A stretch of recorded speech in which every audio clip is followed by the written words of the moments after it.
1 hour. After there will be some intermission, and after it will be time for questions.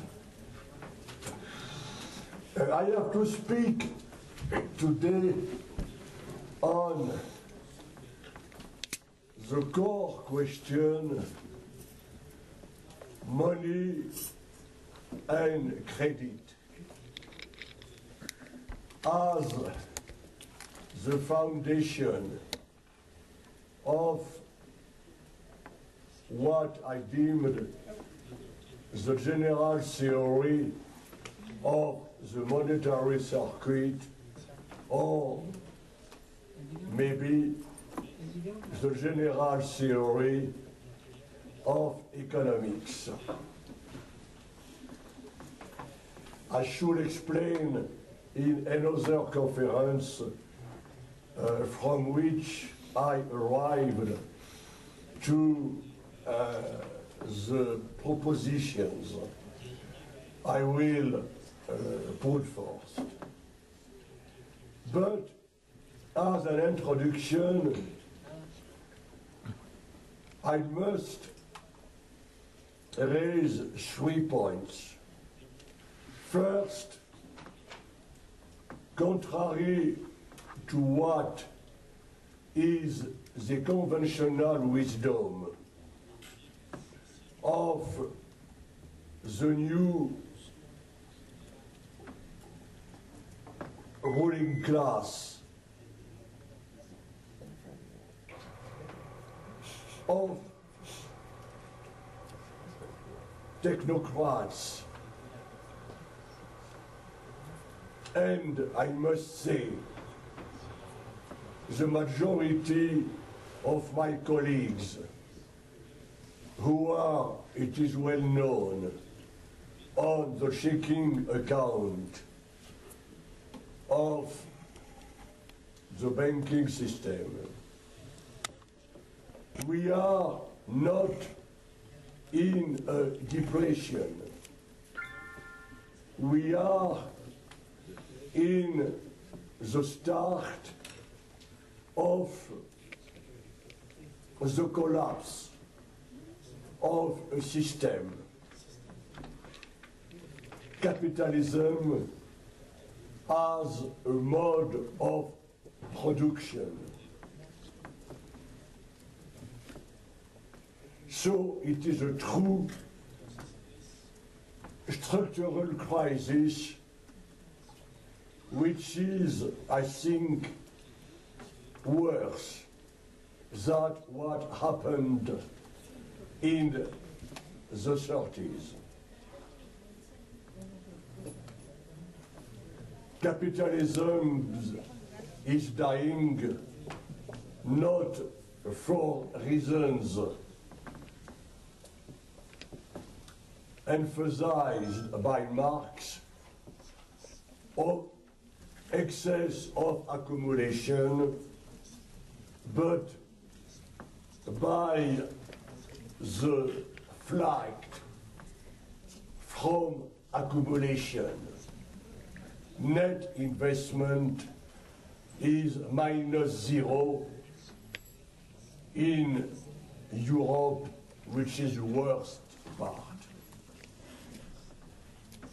Second, the so-called orthodox theory or mainstream theory is obviously a useless game which has nothing to say about this crisis. For obvious reasons, because they live in a world which never existed and will never exist.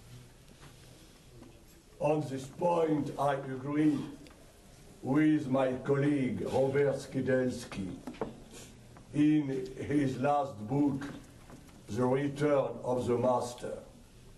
The majority of Department of Economics should be closed. It will save money and intelligence. The third point is that we need both an explanation of the ongoing total collapse of the capitalist system, Europe or the Eurozone being the first to collapse, and the way to save the world, if I dare say, humankind and culture from this collapse. So, let us back to money and credit. On this point, I must pay tribute to Wesley Marshall and his last paper on my own theory and the evolution of economic system.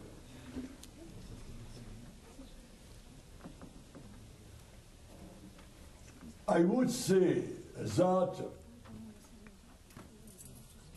what is the core, the infrastructure, the real infrastructure of modern economies relative to ancient tribute economies or restored ancient ones like in the USSR is money and access to money, and that all money is the outcome of credit relationships. Contrary to what is believed in the so-called orthodox departments, is that no modern or progress society propelled towards the future is money generated by credit.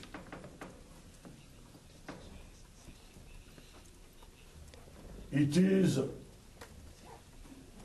the sole way of suppressing the constraint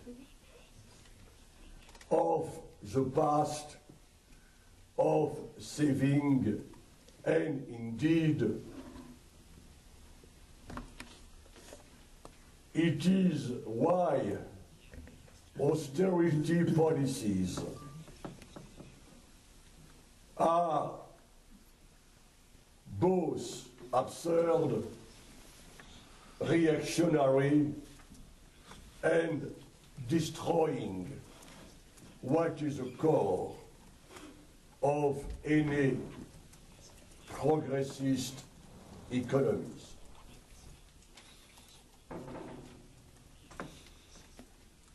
But first,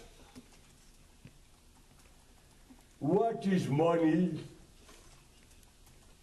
and why the access to money out of credit is the key to understanding the modern world. In this course, I will only deal briefly with the role of the state, since there will be a special course on this question. But first, what is money?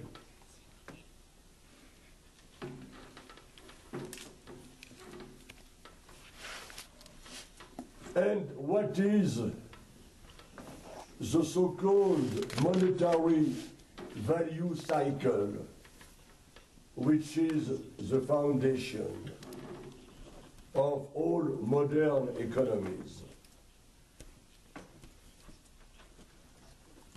Money is to be defined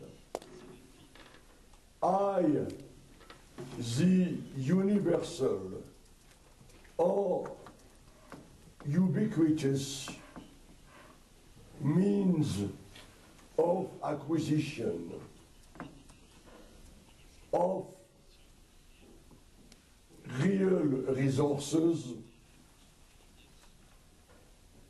tangible or not, to create more real wealth.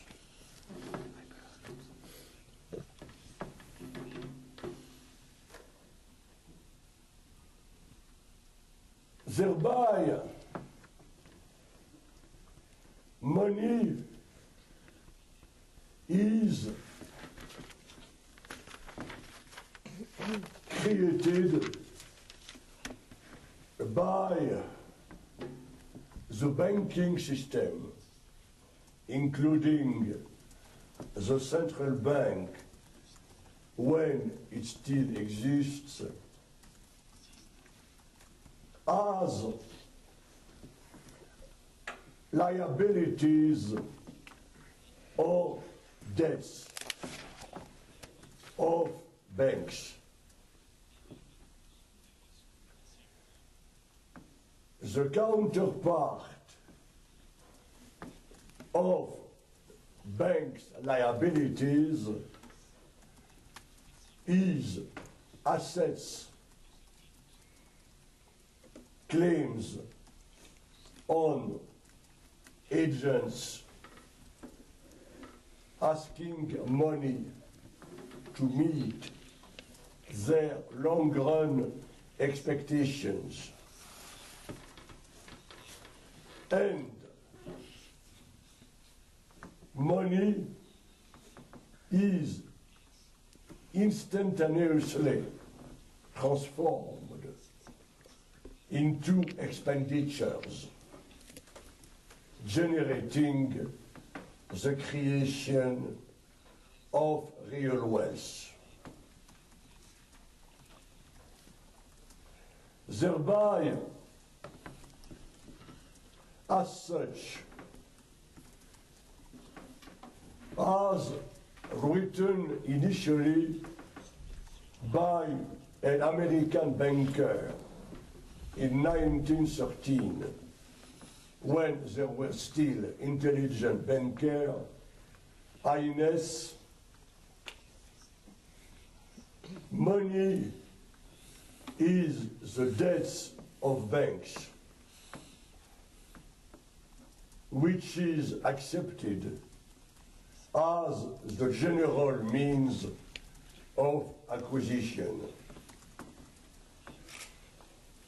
because nobody could doubt the ability of the banking system to maintain its own credit worthiness.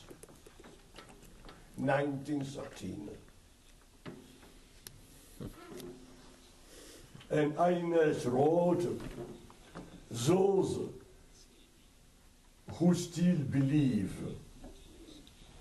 that in a developed economy, banks could be bankrupt are still living in the early Middle Age.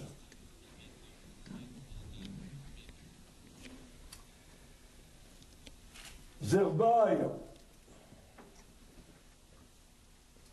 money as such doesn't have any intrinsic value.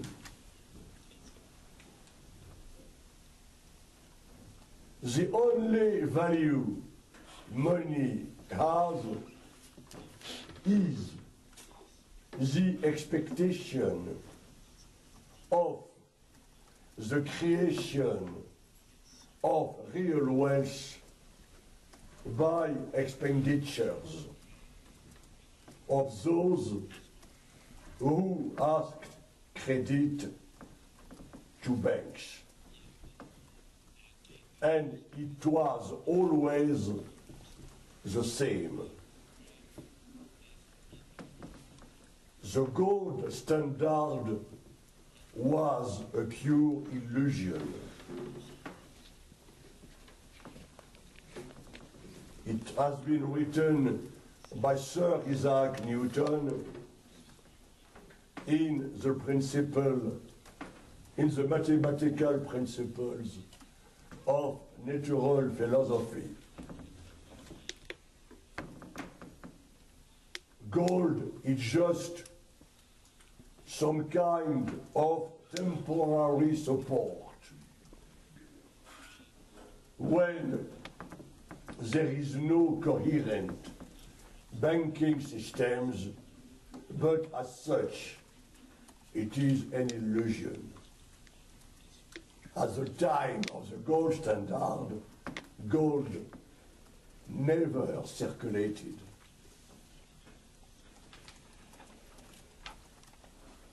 It means that what is the value, the monetary value cycle, or the circuit in an intertemporal economy. First, we have the long-run expectations of agents aiming at attaining the maximum real wealth. To realize their expectations, they ask credit to banks. After they spend, and money is now charged, if I dare say, with an extrinsic value.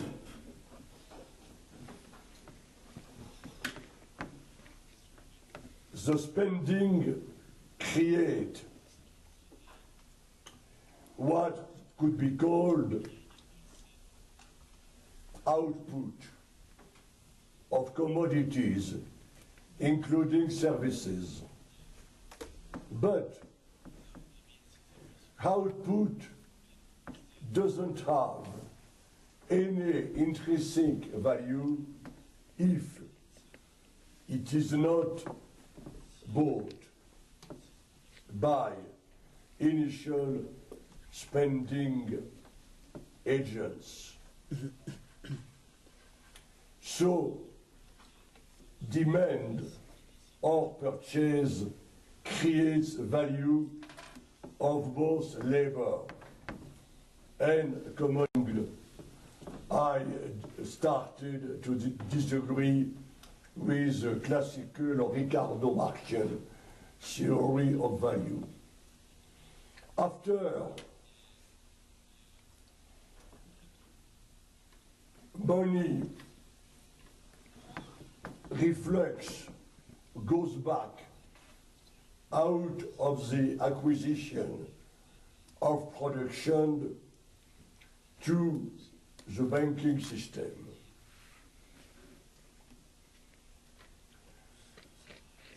Either it is cancelled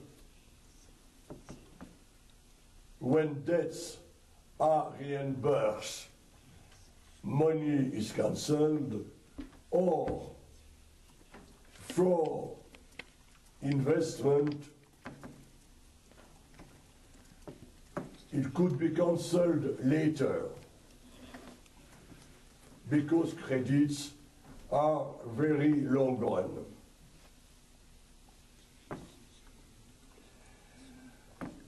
From this simple analysis, we could draw some conclusions. First, money creation is never ex nihilo. Of course, banks never recycle their deposits. It should be obvious, but it is not obvious for many central bankers, sincere or not. But money is not created if there is no demand for creation of wealth by initial spenders.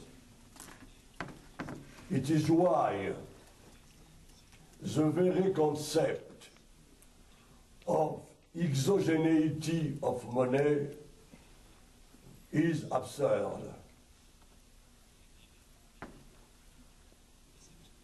As money is exogenous only in the general equilibrium theory,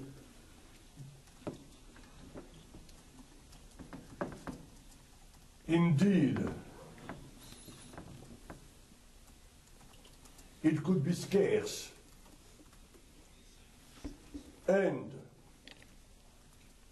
people could strive to make money exogenous, like those who created the absurd European Monetary Union, or in a country like Argentina,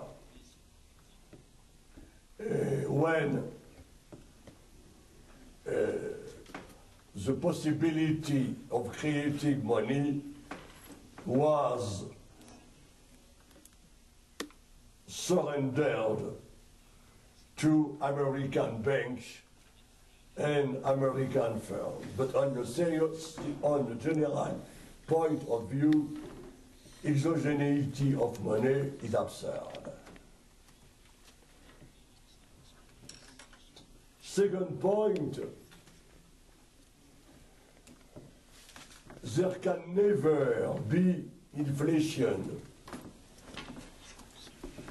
because of an excess of money creation, since as long as we are not in a dying capitalist system like the system in which we are, money creation reflects the creation of real wealth. It is why central banks doesn't have any control on inflation. But I shall go back to this question. The third is that it is obvious that the more people have access to money out of credit, the more society is evolving towards a true democracy of, if I dare say, a people society. Now, who are the players in this system? First, and I repeat, I will today abstract from the role of the state and the foreign sector, only briefly. First, firms, as long indeed as they are firms operating in the country, spending in the country, and expecting profits out of sale in the country. Firms, what do they expect? They expect profits to pay back the debt they incurred by their accumulation of equipment, investment. But first, they need money to pay labor, which means they need money to pay wages.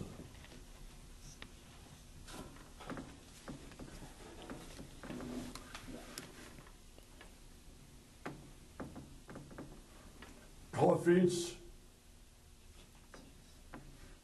are never financing ongoing investment. On this point, I agree with my old friend Paul Davidson, who wrote, "Those who still believe that firms need profits to finance their investment, they never read Keynes or they ignore it," which was true. Paul Davidson never read the general theory, it is well known.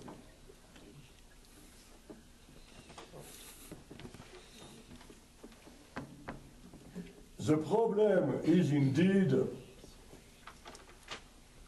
what determines firms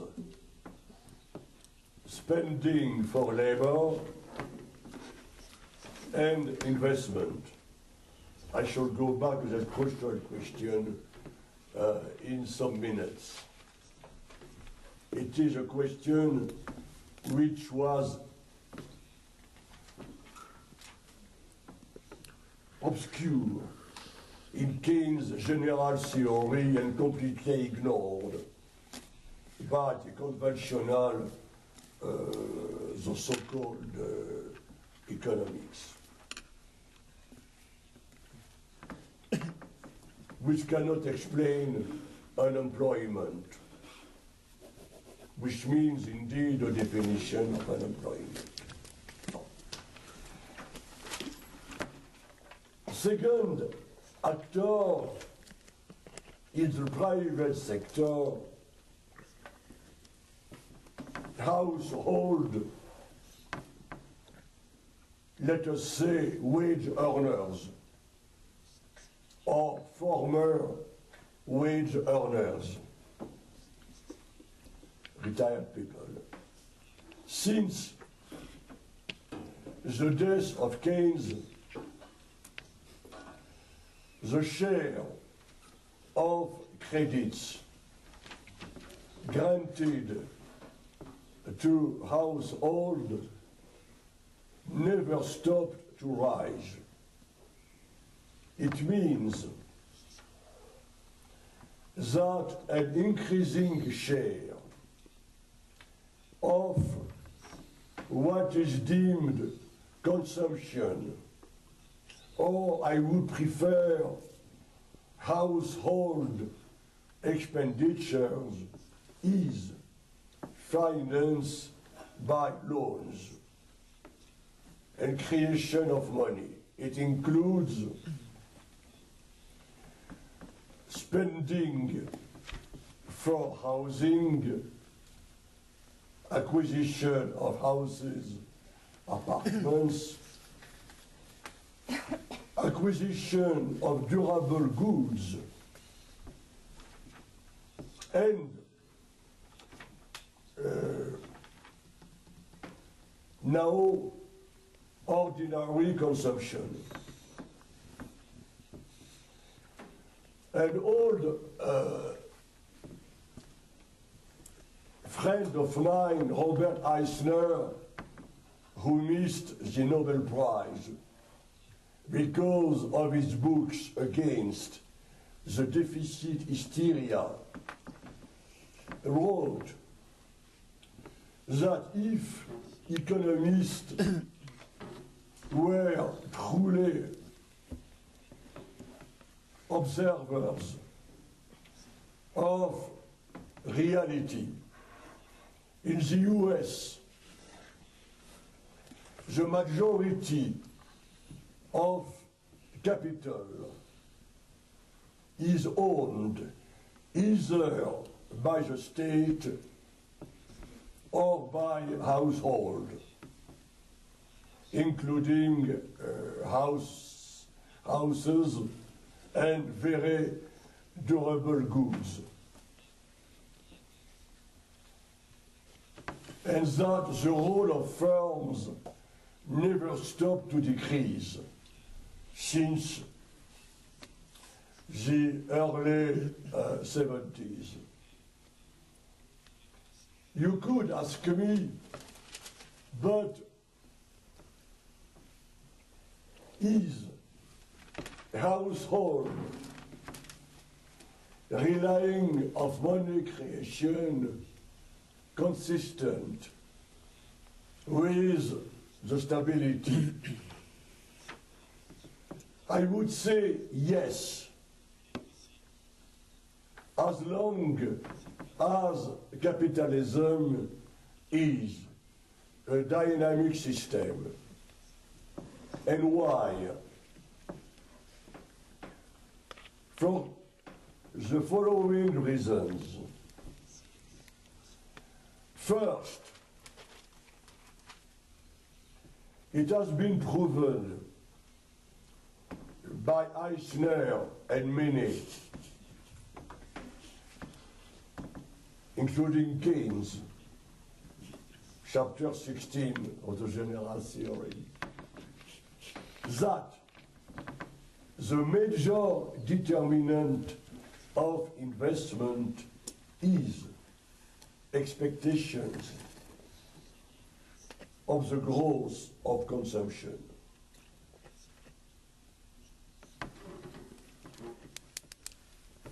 The true Keynes had never to do with ISLM and their likes. Thereby, in a dynamic system, rational household. By rational, I don't mean the absurd conception of rationality by Department of Economics. People are not robots. Utility functions, maximization, and their likes are just tools borrowed painfully to physics. All this is to be sent away, like production function. So, rational, to be rational is to act consistently with his own expectations, thereby households expect that out of the rise in consumption, lato sensu, including education for their children, health, culture, whatever,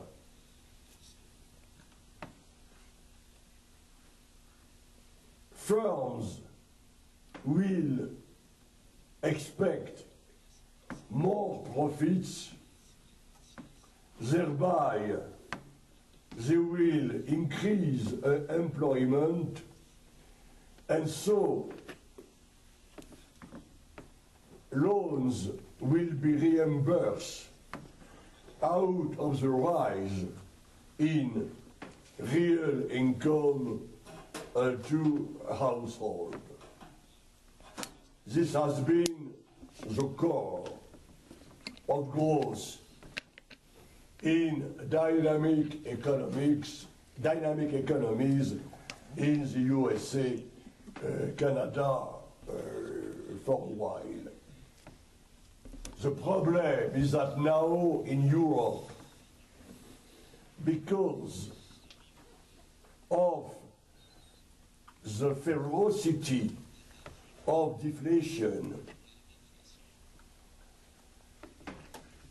loans are replacing wages, and this is indeed lending and will lead to a catastrophe.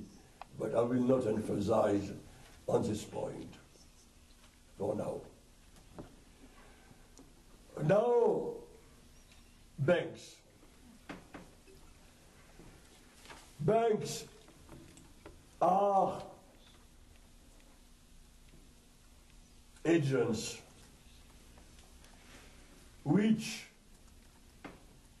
need to maintain or increase their net worth or wealth. How could banks maintain or increase their net wealth? The first is interest rate they charge on borrowers. It is why interest rates are exogenous, imposed by banks on their borrowers. As written by my old friend Augusto Gradiani, contrary to what is written into textbooks, the central bank doesn't have any control on banks' interest rates. There are some tax levied on the productive economy. But net wealth of banks also depend on the increase in market value of the assets. And in a normal economy, the more firms increase their profits, the more and sustain the rise in investment, the more there will be a rise in banks' assets, the claims on firms. It is now the root of the disaster which is engulfing Europe. This virtuous cycle is completely destroyed by austerity. And thereby we could say that banks, as long as they are rational and understand their role, they have no logical motive to impose too high rate of interest, because if there is no more borrowers, banks are over, or they turn to speculation. It is why I should go back to this point. I don't believe in monetary policy.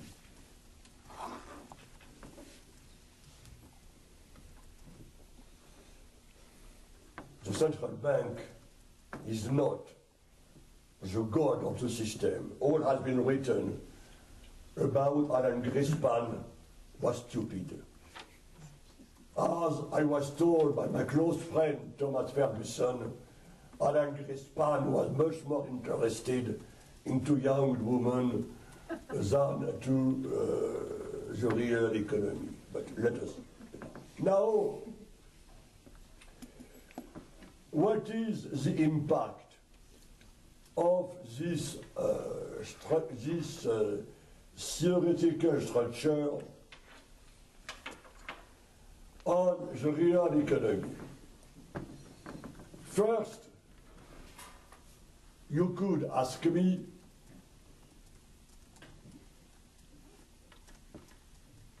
what about full employment? A definition is required. What is true full employment? Let us jettison the absurd notion of structural unemployment, natural rate of unemployment, voluntary unemployment. I asked once to Robert Barrow, how could people live without wages if they are not employed? I never had an answer. Full employment, true, means first that everybody wishing to get an income from employment can get this income. It is not a question of forced labor. I am always and still furious by those who accuse people like Keynes and me or others of being friends of Stalin or Adolf Hitler. It's absurd. Second, people must get enough income from their job to fulfill their long-run expectations and be free, and emphasize free, of any rationing and constraint. A full employment economy is a free economy, an economy without serfdom. And third, they must be free from any dictatorship or abuse of power from their employer. If we apply this definition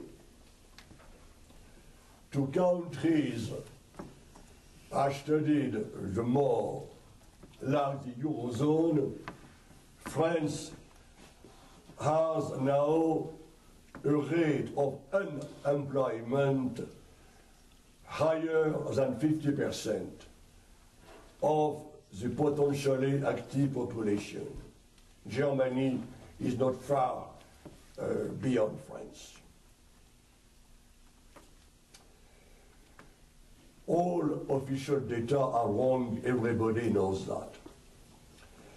But what determines in the private sector the level of income paid by firms?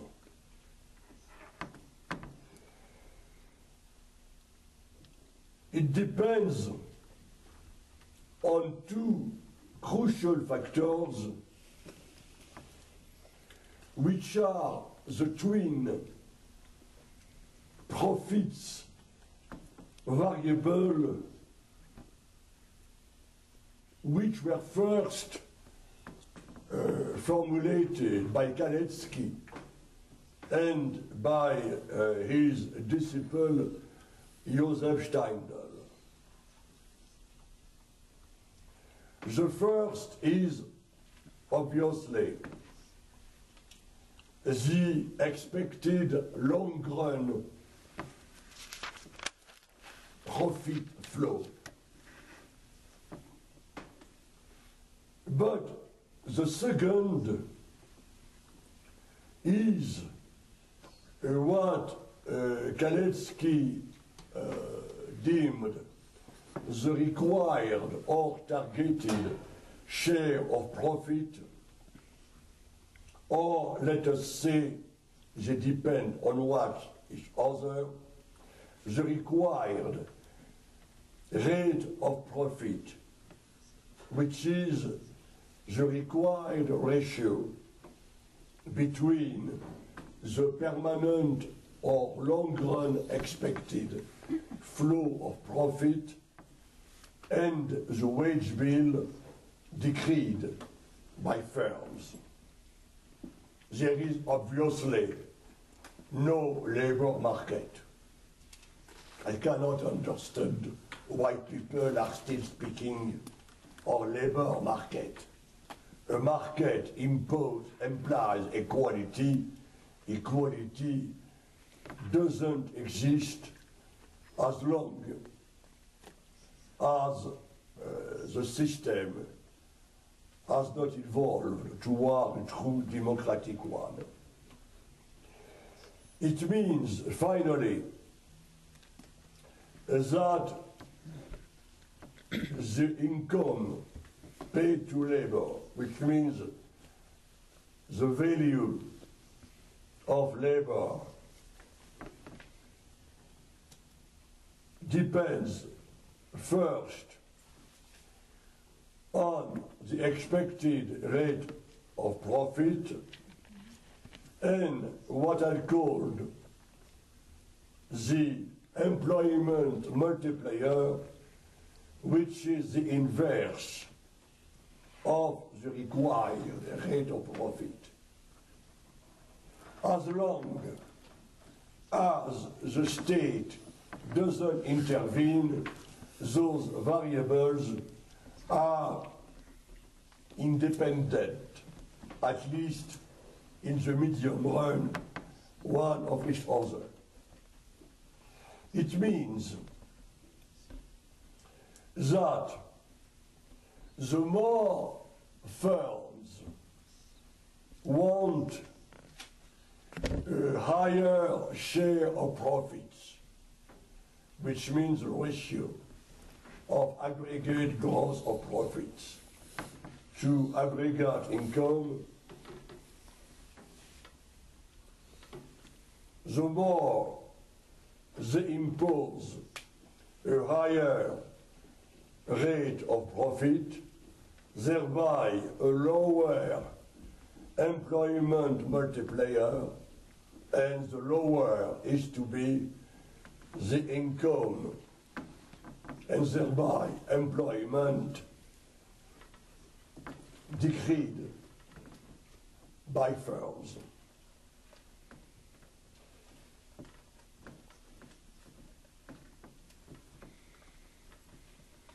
There are statistics that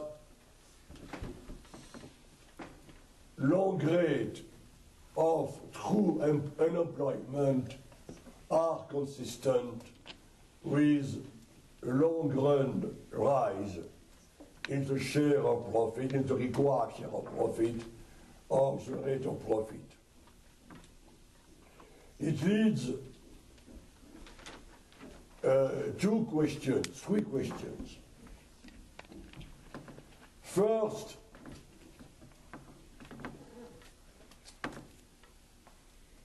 why are firms concerned with distribution and imposing distribution if there is no compensating state policy? I think for three reasons. The first is the absolute unknowability of the future. Even now, there is an infinity of possible futures. And in a living system, firms have not the least possibility of getting rid of what Keynes deemed the absolute uncertainty of the future. It is why I do believe that business schools should be closed. They serve absolutely nothing. It's impossible. So, firms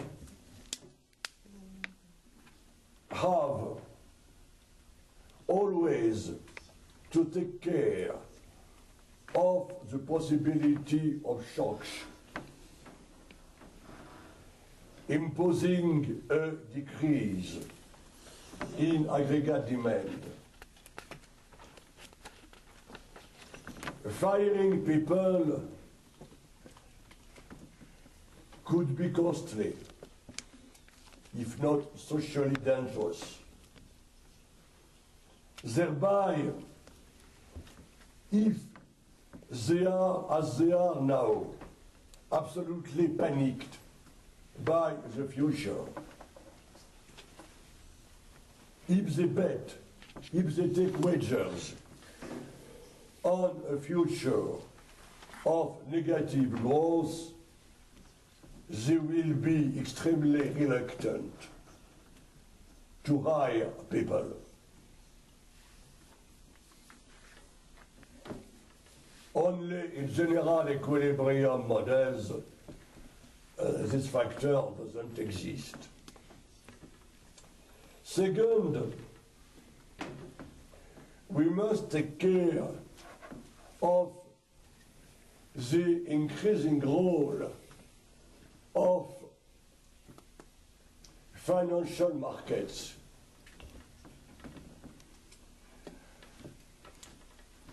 The first who raised the question was Keynes in the last chapter of the general theory. And now we are in this stage. The more firms are able to raise their rate of profit or their share of profits, and the more there is an increase in the value of their assets, equipment, and in the value of banks holding assets.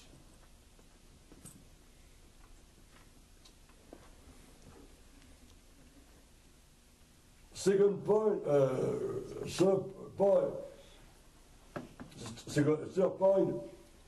when firms fix the wage bill, they fix both the amount of employed real labor and the wage rate. There is no trade-off between the two.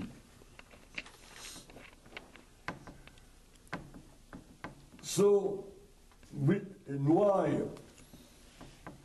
Because what firms, when the state is not there, are targeting is diverting to themselves the highest share of value created by labor. It means that the more there is the share of profits, and the more they divert the value created by labor out of productivity to themselves. It means that finally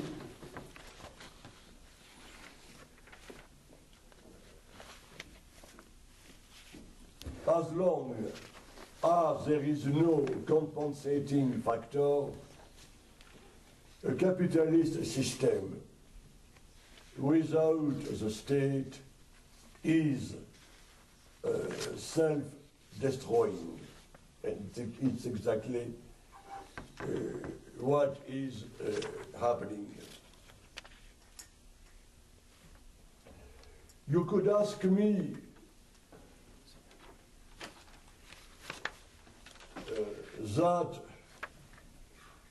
but what about the rentiers? The problem is that in the modern economies, who are the main stockholders of banks, corporations? Thereby, firms recoup most of interest they pay to banks as dividends or luxury consumption. It is true, at least, in France, Germany, and all Europe. Finally, we are reaching the conclusion, what about prices? But first, prices are obvious. determined by firms and not by the market. How could firms sell output if prices are not already fixed?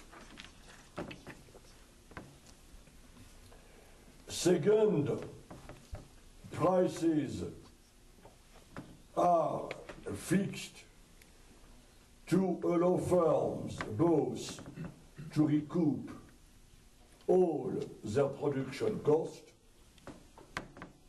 and to attain their targeted share of profit plus cost of raw material, but I will not indulge into those complications. It means, finally, that there is not the least inconsistency between full employment and price stability.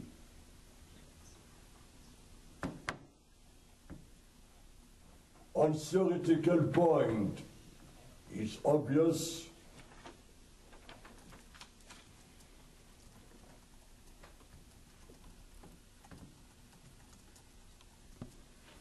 because prices depend only for a very small part on labor cost. They depend mainly on productivity, and productivity never stopped to rise, on the rate of profit charged by firms, and by, for a small part, of the rate of interest.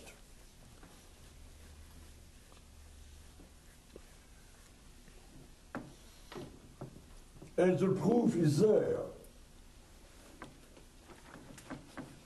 in the ongoing crisis, while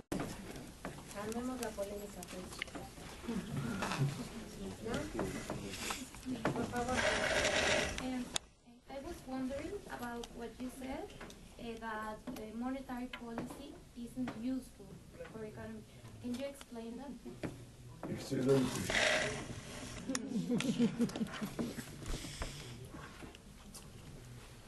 Well,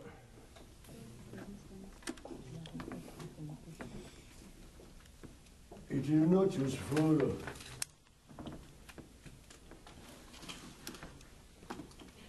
for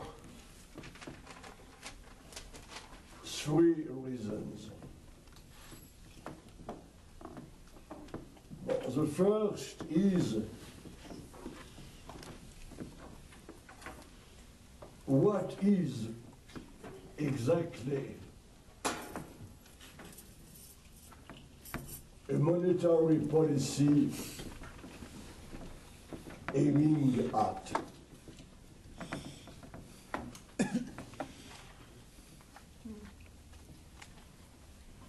Does it mean,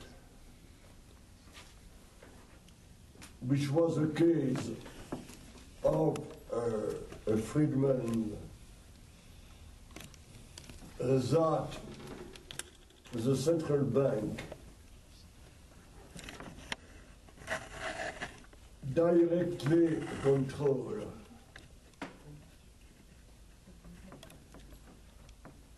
the available creation of money,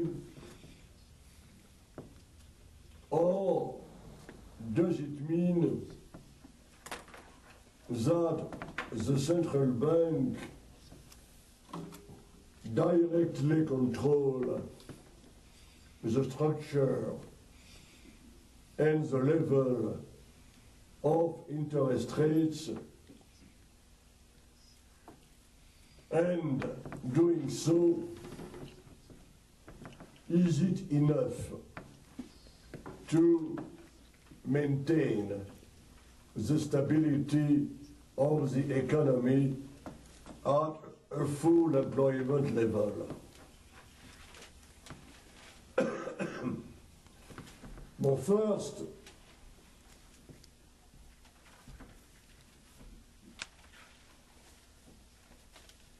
there is a question of the very nature of the central bank.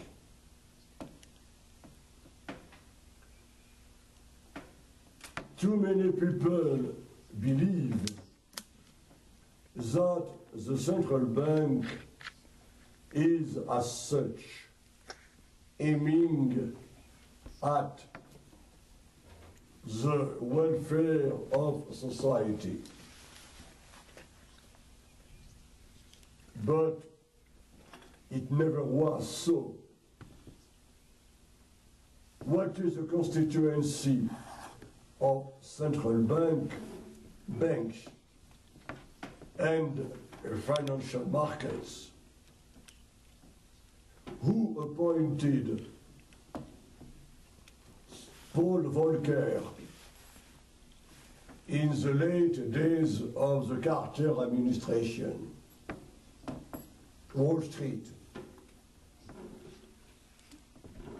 to impose the therapy of deflation. Who appointed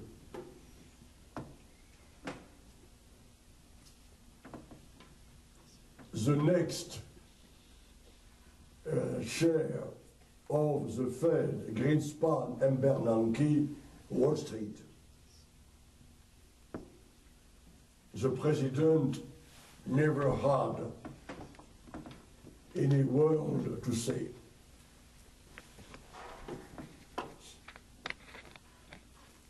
Which is indeed a violation of the Constitution, because the Federal Reserve System doesn't enjoy by law any independence. It is a simple administration under the full control of the Congress. Second, central bankers more and more, as the armed force of financial markets imposed or try to impose policy of quasi-zero inflation. I even don't speak of the case of Europe, which is beyond absurdity. I should rely more. But second point, banks are private firms. What do they have in mind is to maximize their net worth.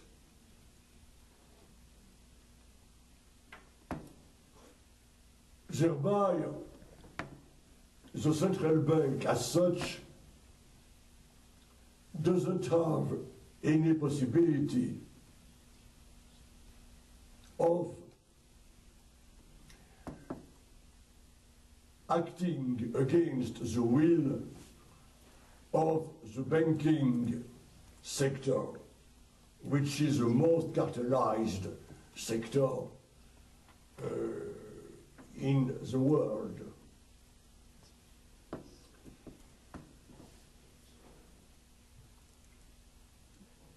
What does the central bank may do is to lower the so-called access to the US system federal funds to maintain the short-run liquidity of banks. But I never saw the relationship with this fact and banks' long-run targeted of real wealth.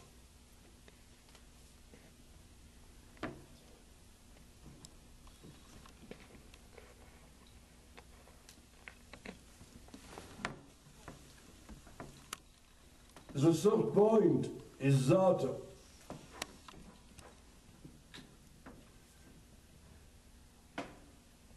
too many people forget that what matters is not the rate of interest as such, but the existence of borrowers. The problem, especially in that stage of decline of the capitalist system, is that corporations do not want to borrow. Net investment is falling to quasi zero or below zero, and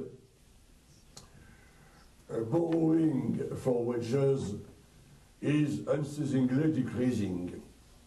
So corporations are no more interested into borrowing.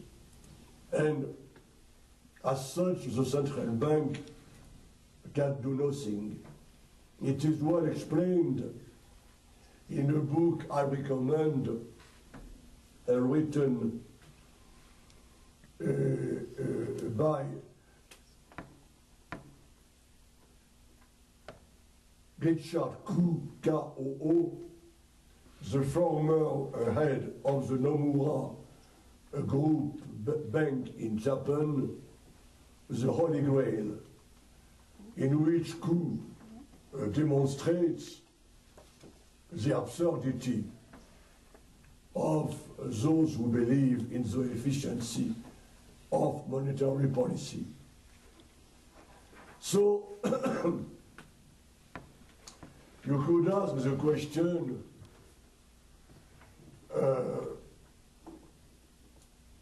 the sole efficient policy is when, indeed, it is still possible and not rejected, is a fiscal policy.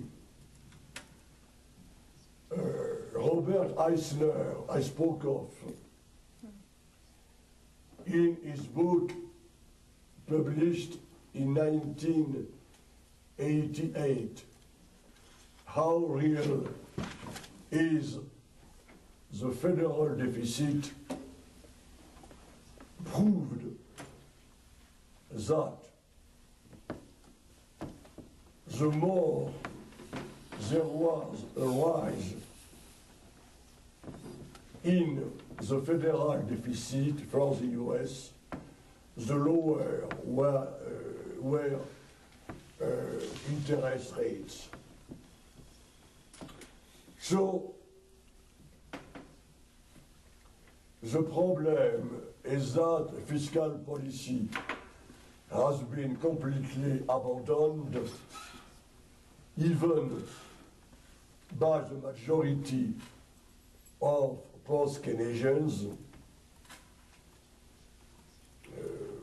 which says a lot about their liability.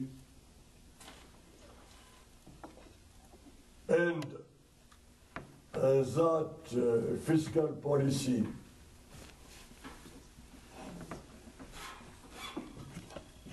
either is surrendered to independent authorities like in Europe, or is locked and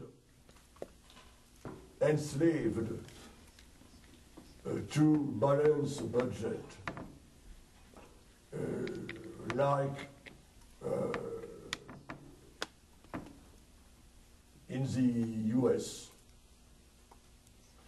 You could say, but how could we explain the collapse of the US economy in between 1979 and 1983? It is true that under Paul Volcker rule, the rate of interest raised an unknown level in history, around, in real terms, 18%. But at the same time, since the Nixon administration pseudo-Keynesian policy had been abandoned long before Ronald Reagan, and the economy was still declining.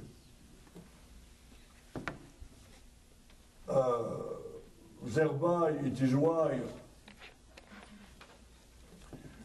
I don't believe in monetary policy as some kind of engine of growth, especially with central bankers now completely dependent on financial markets, like in Europe. And I must say that at least in the US, Bernanke has some understanding in economics. Greenspan had no understanding. As for in Europe, it is beyond salvation. Those people are stupid, fanatics. There has been recently an emergency conference in Frankfurt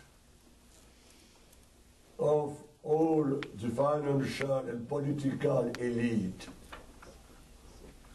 of the Eurozone at the request of the French president and the German chancellor. The chair of the meeting, there were all the central bankers, because the European Central Bank, it doesn't exist as such, it's a confederacy of central banks. The chair was the president of the experts of the Bundesbank, and Otmar Issing, 90 and more years old, disciple of Friedrich Hayek, and a fanatic. And they were obvious, we will never make any change in the policy, whatever happens.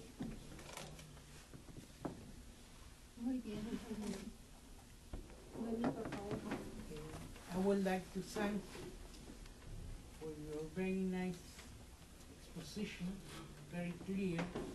And my question is, if you could expand on the issue of creating debt. I will use a microphone. Yes. Yes. Well, I would like to thank you for.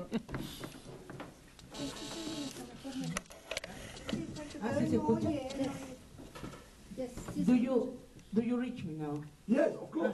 Thanks. I would like to thank you for your very nice exposition, and I would like to ask you whether you could expand in terms of the issue of creating debt to buy financial instruments that would induce financial inflation and redistribute income unrelated to production. How it affects the monetary circle. It is a question I intended to address tomorrow or the day after. But indeed,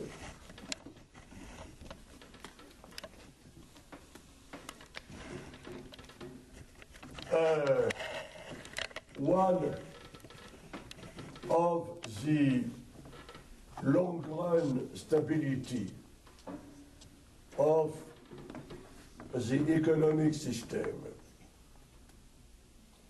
is that debt should only be issued to generate productive expenditures. Banks should be forbidden to issue debt to finance the financial inflation. You're absolutely right.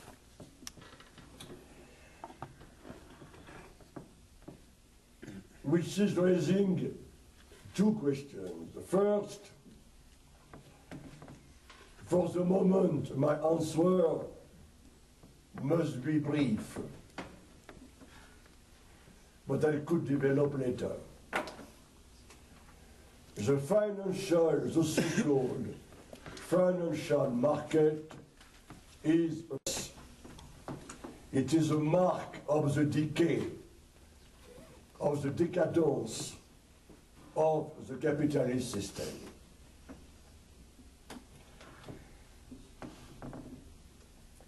The problem is that an increasing share of loans are granted just to maintain speculation. I studied the balance sheet, which is not easy, I could assure you, of the largest corporations in France, Germany, Spain, Italy. At least 2/3 of the loans they received were spent to acquire pure financial assets without any impact on the real economy. For maybe you heard about the collapse of the largest French car corporations, Renault and Peugeot. Indeed, sales are collapsing, but most of their losses were generated by the drop in the value of their financial assets. So we are now in a totally perverted system.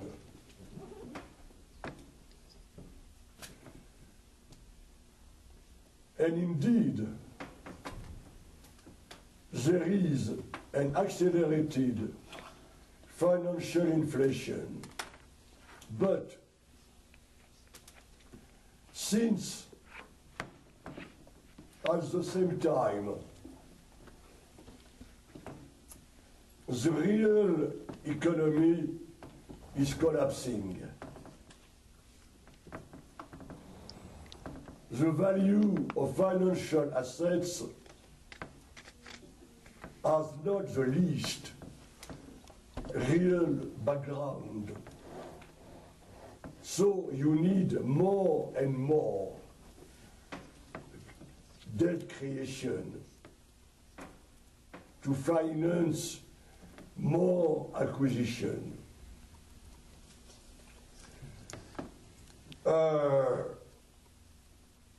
This is especially the case in Europe. It is why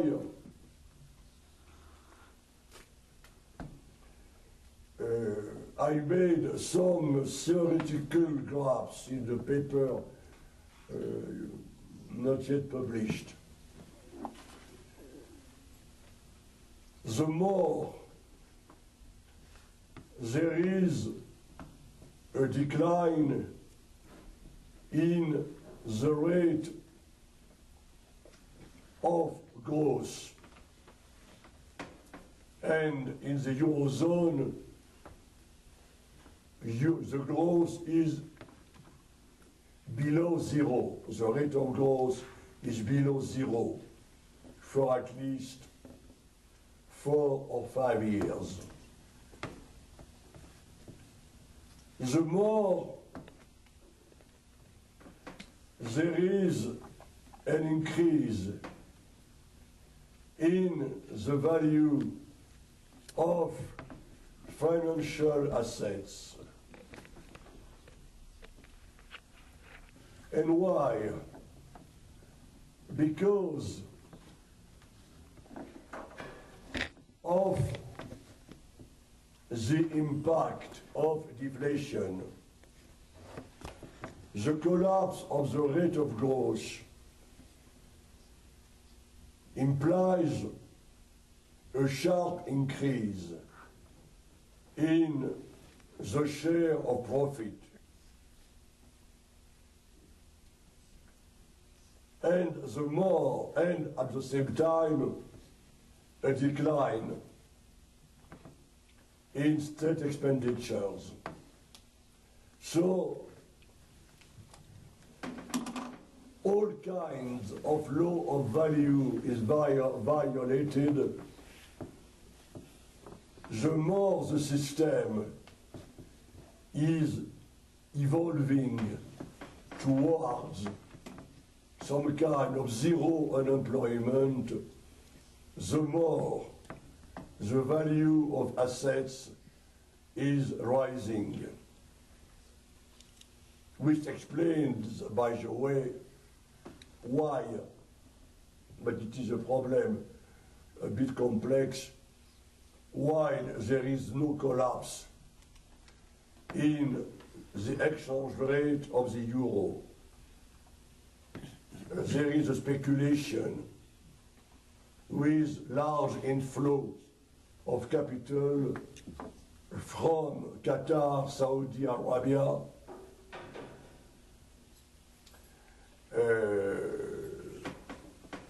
so the solution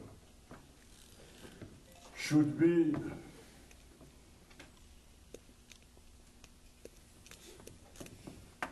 to abolish this corruption of the system, but it would require a recreation of the state which doesn't exist anymore, but as a tool of repression, is Europe. And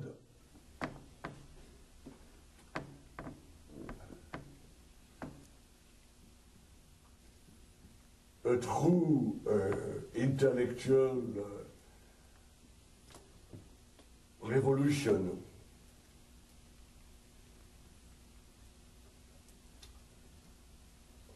we are reaching problems connected with international politics, you see.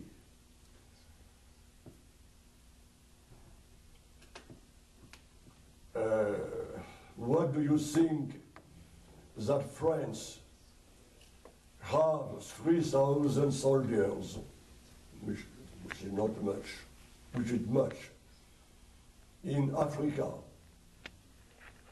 exempted from any control by the European treaties, because according to a little paragraph of the Growth and Stability Pact and its progeny, all which is directly connected with the supreme security of the state is exempted from any limitation in expenditures. They are not even discussed in the budget. So, I am not the first. I remember that the last time I met John Kenneth Galbraith. He was on his bed, but he was still thinking. While most of my colleagues, while much younger than me, are not on their bed, but not thinking. And John Kenneth Galbraith told me what killed and what will kill the US system is not revolution, it is the business schools. The what? The business schools. And the business school culture and the economics of business schools. A friend of mine, Tom Ferguson, a long time ago, I discussed with him about the glories of the American establishment. But all of them are on the checking account of Wall Street, or worse. Robert Barrow and Lucas and their likes are paid hundreds of thousands of dollars for papers written for Wall Street or the CIA. And this is the truth, you see. All those people are intellectual prostitutes, and this is a disaster. It is why it is a loss of time to discuss with them, you see. I remember the last time I met Robert Barrow was a long time ago. At that time he was working for the State Department on what is the most efficient religion for financial markets. I prefer not to say his choice, but he was paid enormous money.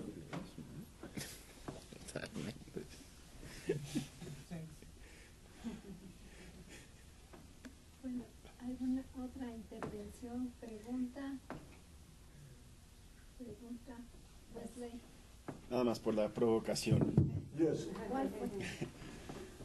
I only asked the question out of the provocation on your part. Oh, yes, I Of, did provocation. yes.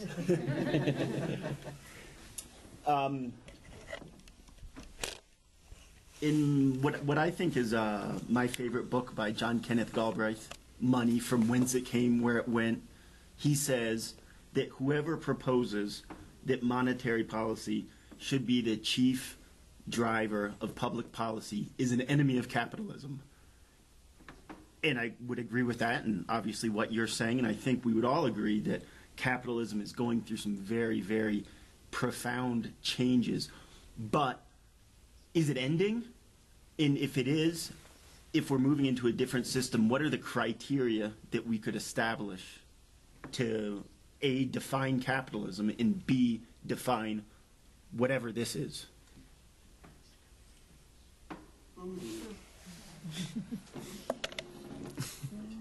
In 5 minutes or less. Could you sum up your question? If we're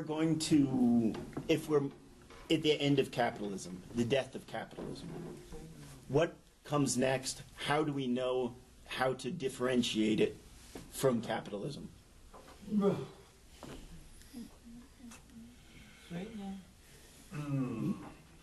Of course,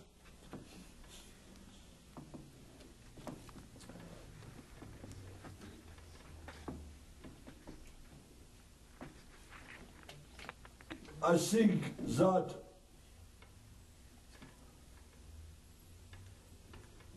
when it is not easy because banks' balance sheets are extremely obscure. A lot of their operations are off balance sheet, but we could only rely on cautious estimations. When there is, on one side, a tremendous increase of the ongoing stock of financial assets, when corporations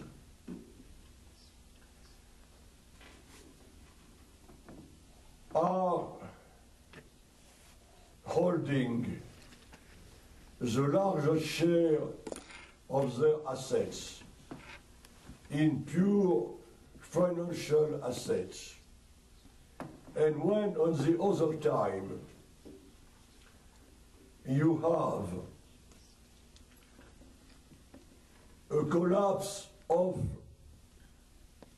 the real economy, a decline of borrowing by corporations, there is obviously a financial inflation. It is indeed, it is why I am at the same time in agreement that banks should be controlled. I do believe that the Bush administration second crime, the first being Iraq, they should have applauded the collapse of Wall Street. Goldman Sachs should have disappeared from the world.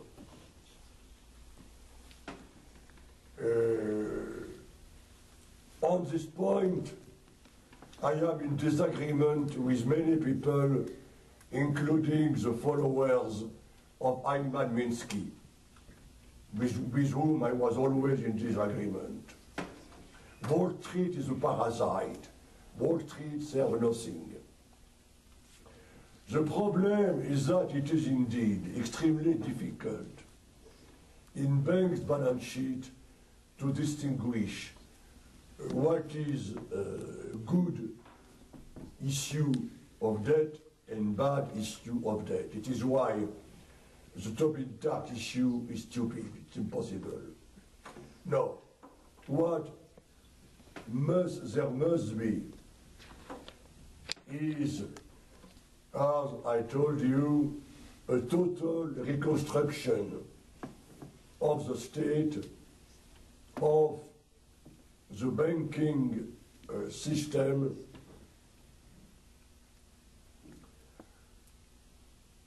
a total renunciation to austerity. Why is austerity maintained? Because austerity is the existence condition of financial markets. Why is the French president, François Hollande, so fanatic with austerity? You could tell me he's a socialist, whoever believes that the French Socialist Party were left-winger. Even Léon Blum worked for the British banks, but so on. Why is François Hollande destroying the French economy just to maintain the balance sheet of banks and the speculation over bonds issued in euro? It's just that. So, the sole way to change the system should be to let the system fall if you want to die, to abandon austerity, and to reconstruct the state. That's all, you see. It could be the traders who should be employed to more efficient jobs. Case belief should work for the good cause. Traders, I don't know, could be replaced the priest of a new church, I don't know. But. Meanwhile, it is worse. I was told by the chair of our largest bank that in Wall Street